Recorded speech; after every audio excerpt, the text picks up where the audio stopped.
14.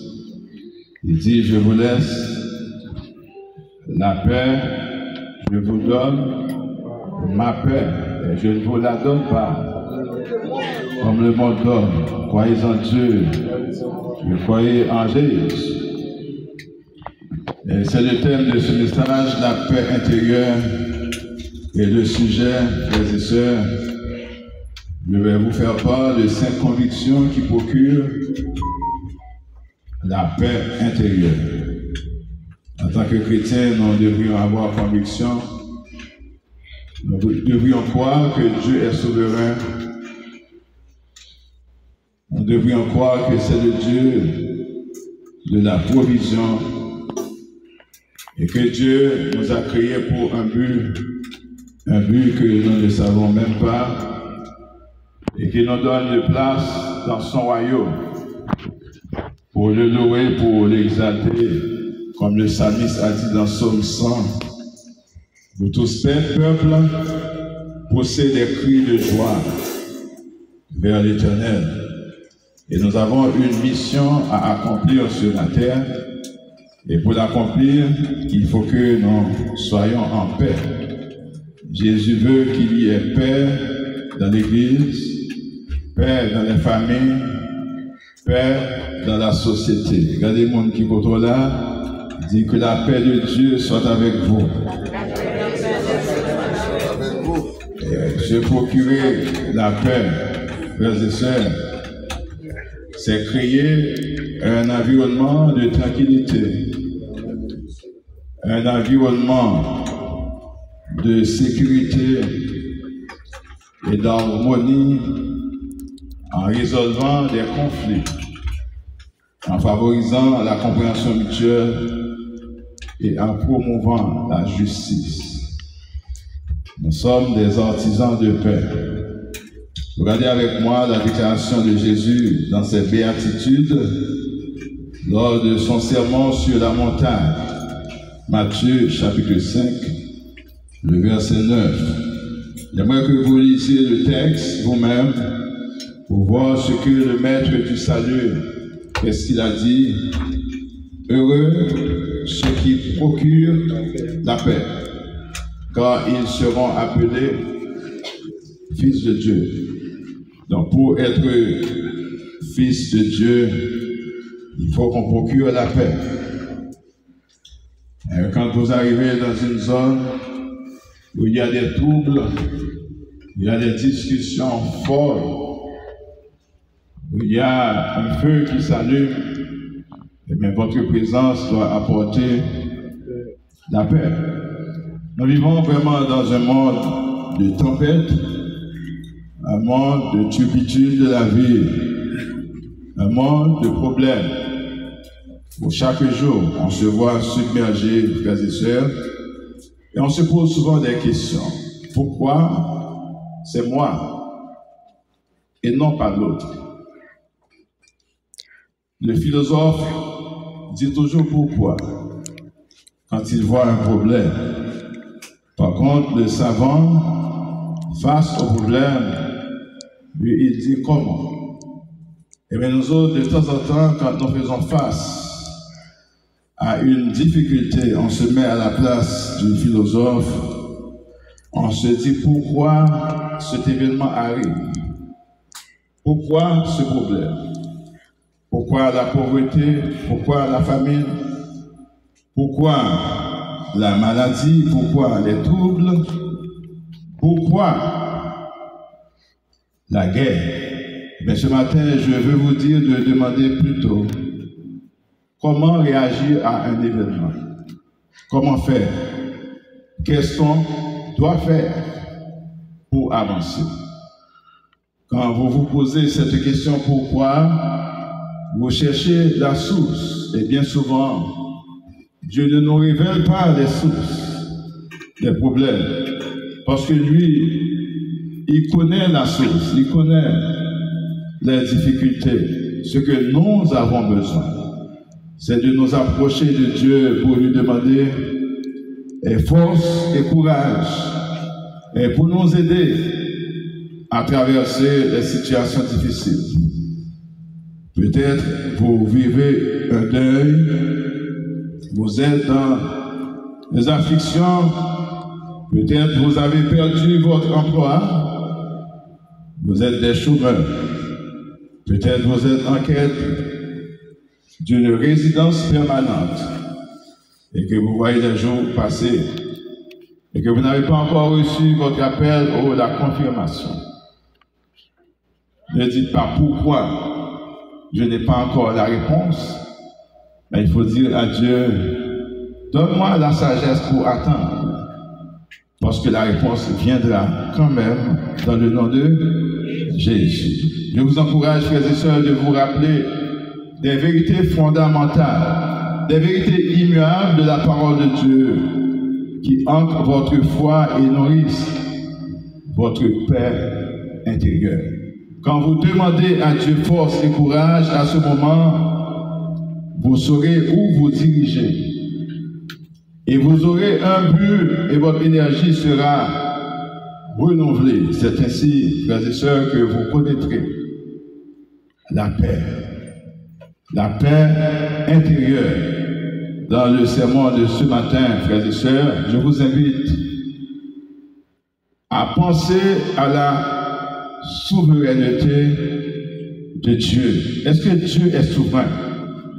Hein? Est-ce que Dieu est souverain? Amen. La souveraineté veut dire Dieu a tout pouvoir. Parce que Jésus, en tant que fils, il dit, tout pouvoir m'a été donné dans les cieux et sur la terre. Aucun homme sur la terre ne peut pas faire cette déclaration. Parce que c'est Dieu qui est souverain. Et c'est une qualité que Dieu ne partage à personne. Dieu partage sa bonté, il partage sa fidélité, il partage son amour et sa miséricorde, mais la souveraineté reste à Dieu. En tant que souverain, il se charge de nous garder en vie et il désire de nous garder à ses côtés éternellement. Bon Dieu est à aimer pour toujours côté en tout temps, n'est-ce pas vrai, frères et sœurs? C'est le plan de Dieu. Il veut que nous soyons à ses côtés, même après la mort. Il nous promet une résurrection parce que nous serons toujours avec lui. Dieu est souverain. Vous devriez convaincre votre esprit ce matin en disant Dieu est souverain. Prenez-le, répétons bagage, cerveau enregistré, et finalement la vie nos réalités dans la vie. Dieu est souverain. Répétez avec moi, Dieu est souverain. Dieu est souverain. La terre est à Dieu et tout ce qu'elle renferme, le monde et ce qui l'habite. Dans le psaume 91, nous lisons que celui qui demeure sous l'abri du Très-Haut repose à l'ombre du Tout-Puissant. Je dis à l'Éternel, mon refuge, ma forteresse, mon Dieu, en qui je me confie. C'est lui qui me délivre du filet de l'oiseau, de la peste et de ses ravages. Il me couvrira de ses plumes. Béni soit l'Éternel. Béni soit l'Éternel, frères et sœurs, pour la souveraineté de Dieu. Quand vous êtes mal pris dans une situation, vous cherchez du secours de la part de vos proches. Personne ne peut venir au secours de vous, au secours de toi. Mais puisque Dieu est souverain, il n'a pas besoin d'autorisation de personne pour agir, n'est-ce pas vrai? C'est ça la souveraineté de Dieu. La providence de Dieu. Quand vous rentrez à l'hôpital, on interdit à tous vos proches de s'approcher de vous. Mais celui qui est souverain, celui qui est maître de tout, il rentre dans cet hôpital, il rentre dans ta chambre et il vient, il pose ses mains, béni soit l'Éternel, ses mains qui ne sont jamais trop courtes pour sauver, et ses oreilles qui ne sont jamais trop dures pour entendre. Et exerce sa souveraineté. Et le médecin qui n'a même pas cru à la guérison, il te voit sauter de joie. Parce que celui qui est souverain, celui qui est maître de l'hôpital, il est rentré. Tu as montré sa souveraineté dans Actes chapitre 12. Il y a plusieurs textes. Quand Pierre était en prison, il y avait 16 soldats qui surveillaient Pierre. Hein, frères et sœurs? Mais Dieu est souverain.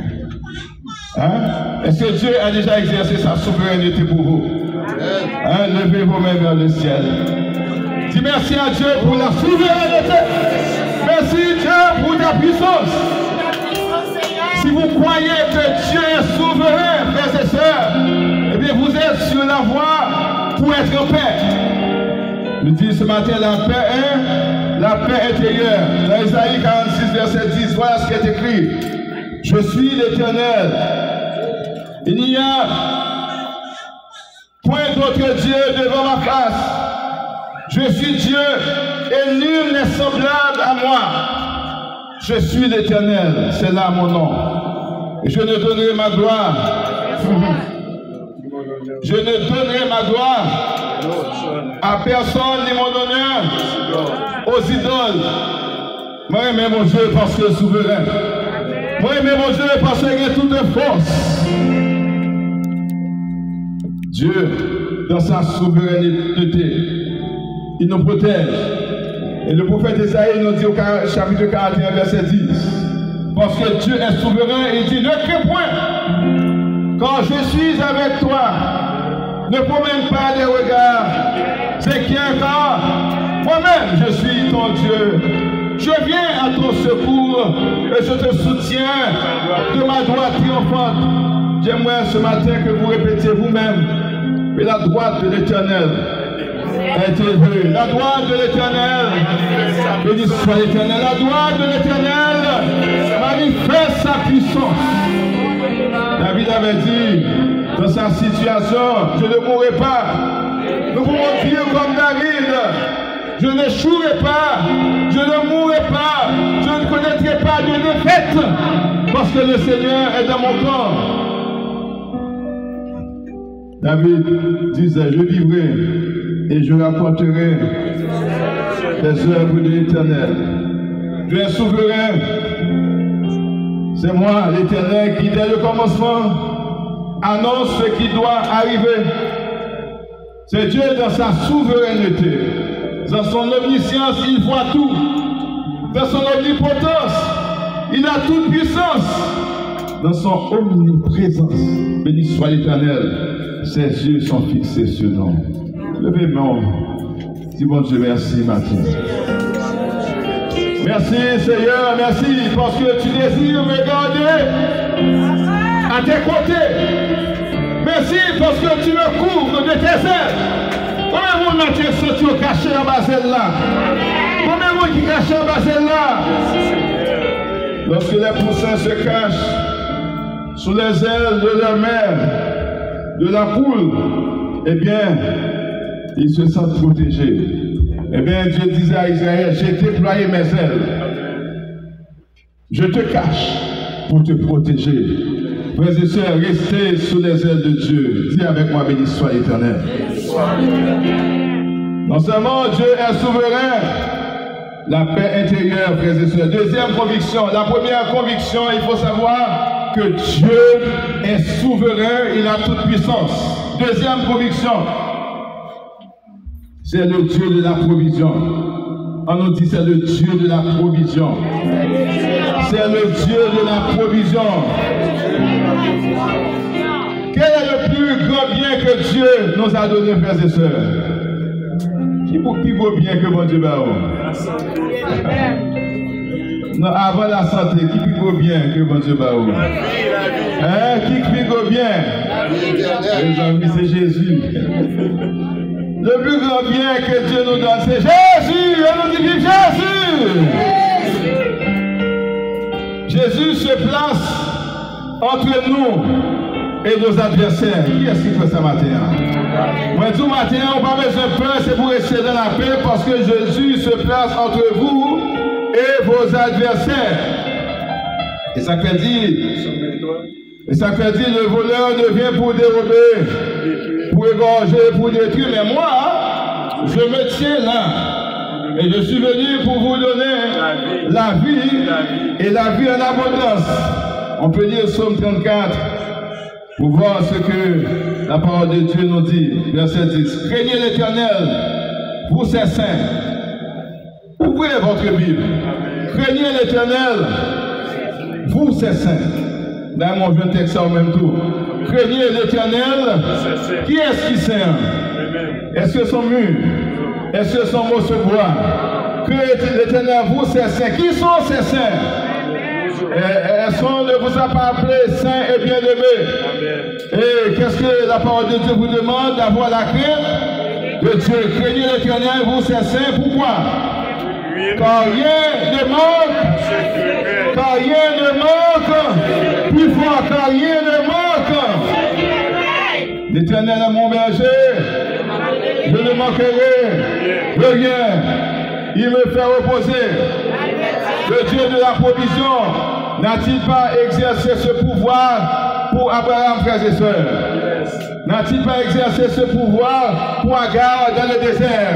Ne peut-il pas exercer ce pouvoir pour vous ce matin? Dans vos calamités, dans les situations difficiles, sachez que c'est le Dieu de la provision. Et c'est ce que Paul nous dit dans Philippiens 4, verset 19. Et mon Dieu, qu'est-ce qu'il fait? Il pourvoira à tous vos besoins, parce que c'est le Dieu de la provision selon sa richesse avec gloire en Jésus-Christ. Béni soit l'Éternel. C'est une promesse qui nous rend confiants. C'est une promesse qui nous rend déterminés, frères et sœurs, parce que ça ne pas gagner en bon Dieu gagne. Sa zami ou pas gagner en bon Dieu gagne. Sa parent pas gagner en bon Dieu gagne. Médicament pas gagner en pharmacie. Béni soit l'Éternel. Dieu possède ce médicament. Et la vraie guérison, c'est Dieu qui guérit. Si c'est Dieu qui guérit, on nous dit Jéhovah Opheka. Jéhovah Opheka. C'est l'Éternel qui guérit. Le Dieu de la provision. Il dit à Israël, je ne te frapperai plus point des maladies avec lesquelles j'ai frappé les Égyptiens, parce que je suis l'Éternel qui vous guérit. Je suis l'Éternel qui ne vous abandonne pas. Frères et sœurs, si bon Dieu, regardez nous-mêmes comment nous pas comprendre, il s'est viré devant nous. Mais nous dit béni soit l'Éternel pour la patience de Dieu. Béni soit l'Éternel pour la sagesse de Dieu. Béni soit l'Éternel pour la présence réconfortante de Dieu. Deuxième conviction, la provision de Dieu. Troisième conviction, frères et sœurs, le dessein profond de Dieu pour nous. Dieu a un plan pour vous. Regardez pour là. Dis pas décourager parce que Dieu a un plan pour vous. Pas décourager, Dieu a un plan pour vous. Soyez en paix, ne soyez pas découragés parce que Dieu a un plan pour vous. C'est quoi ce plan, frères et sœurs? Où avons-nous trouvé ce plan? Jérémie 21, verset 11. Quand je connais les projets que j'ai formés sur vous, c'est Dieu qui parle. Quels sont ces projets? Projet de paix. Encore, projet de paix et non de malheur. Pourquoi? Afin de vous donner un avenir et de l'espérance. Pour qu'ils soient perdus Père, alors que, pour Dieu, il déclarait qu'il y a un projet de paix pour vous. Vous pouvez voir le malheur arriver sur votre chemin. Mais sachez que Dieu avait prévu cela. Et dit le malheur atteint souvent le juste. Mais lui, béni soit l'Éternel, parce qu'il a fait des promesses, parce qu'il a des projets pour vous. Quand le malheur vous atteint, Il vous délivre, béni soit l'Éternel. Cela ne veut pas dire que le chrétien ne tombe pas malade, ou capable malade, ou c'est humain, ou capable de faire face avec une situation difficile. Mais face à la situation difficile, il faut réfléchir, il faut penser au dessein de Dieu, il faut penser au projet de Dieu. Frères et sœurs, et Dieu nous a créés d'une façon, et souvent les hommes changent la façon dont Dieu les a créés. Donc vous savez qu'est-ce que vous avez fait.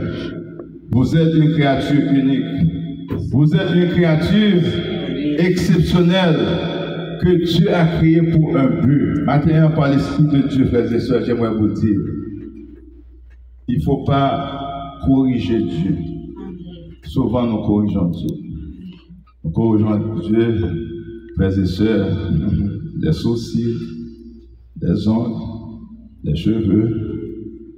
Vous corrigez Dieu. Dans votre couleur, vous corrigez Dieu. Moi qui a changé de couleur de temps en temps. Bon Dieu crée avec couleur, ça c'est bon raison. Dieu béni soit l'Éternel, s'il fait sens pour vous. Bon Dieu fait noir, il connaît ces couleurs, ça pour gagner. Et puis pour me faire éclater gloire, il y avait couleur, n'est-ce pas vrai? Hein? Bon Dieu crée une façon, il voit un langage, Jean le fois là, il connaît pour qui ça, il crée comme ça. Pas transformer, on seule transformation besoin. Eh bien, Paul lui dit, soyez transformés par quoi? Par le renouvellement de l'intelligence, avec que vous discerniez quelle est la volonté de Dieu, même si l'autre monde a changé de couleur ou même pas changé de couleur. Parce que bon Dieu connaît côté où tu es fait. Cessez de corriger Dieu. Acceptez-vous tel que vous êtes. C'est une bagarre qui a fait nous perdre la peur. Nous perdu la paix et que la peur prend place. Nous venons gagner doute sur compréhension, doute sur intelligence, doute sur avancement, doute sur progrès. Alors que Dieu dit, les projets, je connais. Les projets que j'ai formés sur vous. Pourquoi des doutes? Ayez cette conviction, frères et sœurs, que Dieu vous a créé pour un but. Si vous ne connaissez pas le but, prenez vos genoux, demandez à Dieu quel est le plan que vous avez pour moi, cher Seigneur. Dieu, on nous dit, bon Dieu, qu'on plan pour moi. Bon Dieu, qu'on plan pour moi. C'est une assurance, frères et sœurs, qui nous rappelle que chaque aspect de notre vie a un dessein divin. Pas plein. Parce que bon Dieu pour nous là. Est-ce que bon Dieu n'est pas omniprésent, frères et sœurs? Devant trouble, pris sans peur. Devant situation difficile, n'ayez pas peur parce que vous avez une mission à remplir. Quatrième conviction, notre place au sein du corps de Christ, au sein de l'Église. Lorsqu'on se sent isolé, on perd sa paix.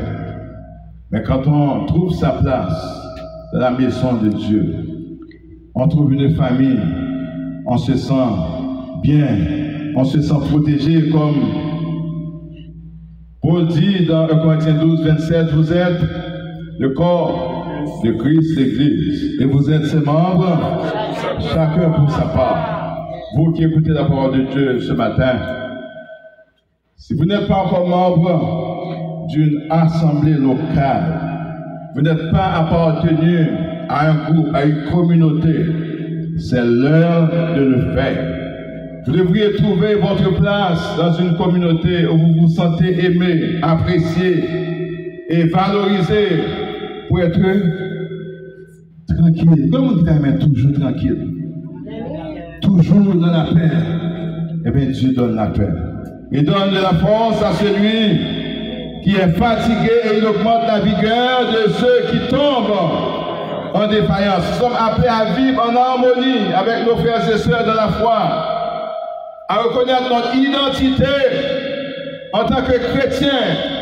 Aujourd'hui, certains chrétiens perdent leur identité Ils oublient qu'ils appartiennent à Christ. Ils suivent Maman. Nul ne peut servir deux maîtres à la fois. Le peuple samaritain, il voulait servir Dieu et leur Dieu. Ils étaient des idolâtres. Aujourd'hui, dans l'Église, il y a plusieurs idolâtres. Ceux qui prétendent servir le Dieu vivant, alors qu'ils se prosternent devant les faux dieux, devant Baal. À chaque fois que vous obéissez à la voix de l'autre, vous devenez idolâtre. Ne soyez pas des idolâtres. Contemplez le Seigneur comme David a dit. Je voudrais passer toute ma vie dans la maison de l'Éternel pour contempler sa magnificence et pour admirer son temple. Je vous ai créé pour un but. Il y a un travail qui doit être fait sur la terre. Je vous donne cette mission à remplir. Restez sur vos genoux. Cherchez la présence de Dieu qui a dit, vous me chercherez, vous me trouverez. Mais si vous me cherchez, si vous me cherchez de tout votre cœur, frères et sœurs, cinquième conviction, notre accomplissement ultime dans le plan de Dieu. Ayez la paix intérieure. Pour connaître cette paix intérieure, nous devons savoir que nous sommes compétents, que nous sommes capables et que Dieu nous donne des habiletés pour faire son travail. Que l'Esprit de l'Éternel soit sur vous ce matin.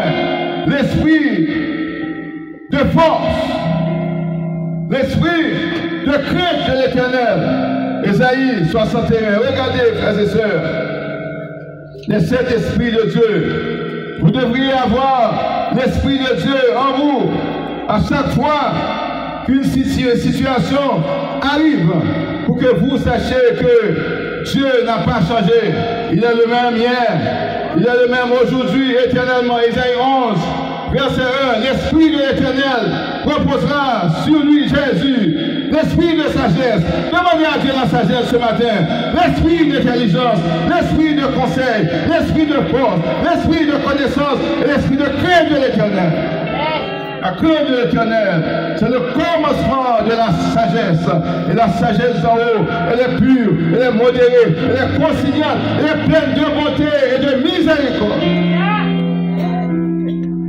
Et en vous, la sagesse d'en haut, la sagesse divine, l'amour de Dieu, frères et sœurs. Nous avons un plan, et Dieu a un plan pour nous. Regardez, Éphésiens 2, verset 10. Nous sommes son ouvrage. Nous sommes son ouvrage. Est-ce que c'est l'ouvrage de Dieu? Qui est ce matin qui c'est petit pour Dieu? Qui est ce matin qui sentit ce petit pour Dieu? Dis-moi ce petit pour Dieu. Moi c'est petit pour Dieu. Nous sommes son ouvrage. Et a été créé en Jésus-Christ pour de bonnes œuvres que Dieu a préparées d'avance afin que nous les pratiquions, frères et sœurs. Nous devrions suivre la voie de Dieu.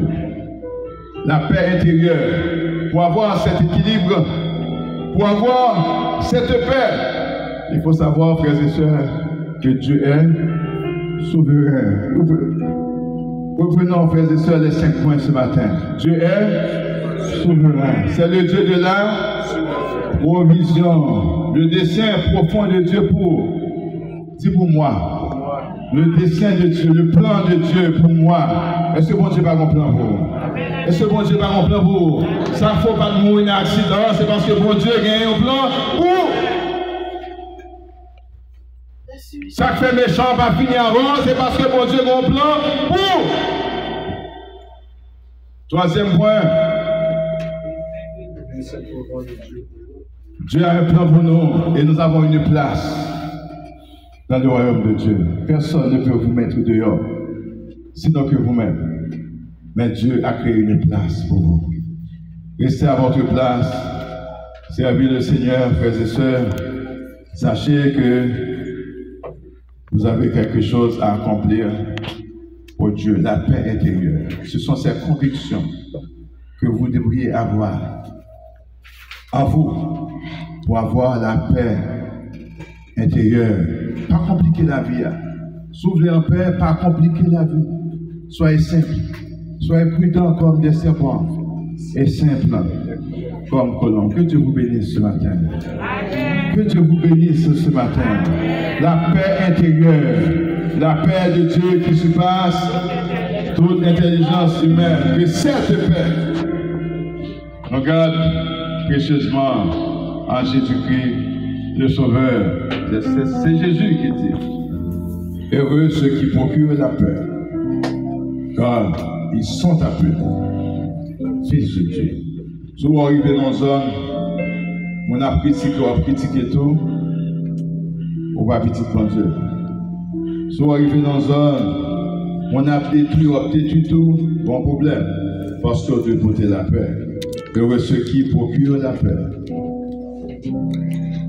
on les appellera fils de Dieu. Pour que vous soyez appelés fils de Dieu, il faut non seulement que vous possédez la paix, il faut apporter la paix. Jésus, après sa résurrection, lorsqu'il entra dans la salle, qu'est-ce qu'il avait dit aux disciples? Que la paix soit avec vous. Ben, faut la main, dit la paix, mon Dieu. Ah bon, rentrez la carreau avec la paix. Allez au travail avec la paix. Mettez l'église en paix. Pas quitter rien troubler, cœur. Pas quitter la peur envahir. Je crois que mon Dieu est souverain. Quelle que soit la décision prend, il prend selon le plan que il a pour moi. Sous ta plainte, suspendre plainte. Cessez de vous plaindre. Quand Dieu a pris une décision en votre faveur, car toutes les choses concourent au bien de ceux qui aiment Dieu et de ceux qui sont appelés selon son dessein. Parce que bon Dieu a un plan pour vous. Pour arriver dans le plan que vous pour moi, il y a des décisions qu'il faut qu'il te prenne. Bon Dieu a un plan pour Abraham dans sa souveraineté. Abraham était vraiment attaché avec son père. Et bien quand Dieu voulait donner une mission à Abraham, il a pris son père. Dieu avait une mission. Et avec le père d'Abraham, qui n'était pas un serviteur du Dieu vivant, Abraham ne pouvait pas répondre à sa mission. Dieu décide quand il veut, frères et sœurs, et personne n'a de questions à poser à Dieu. Cessez de dire pourquoi telle chose arrive. Il vaut mieux plutôt de dire: Seigneur, donne-nous la force pour passer à travers. Donne-nous ta présence, ta puissance, ton esprit, ta connaissance, cher Seigneur, pour vivre cette situation, parce que tu as un plan pour moi. Que Dieu vous bénisse.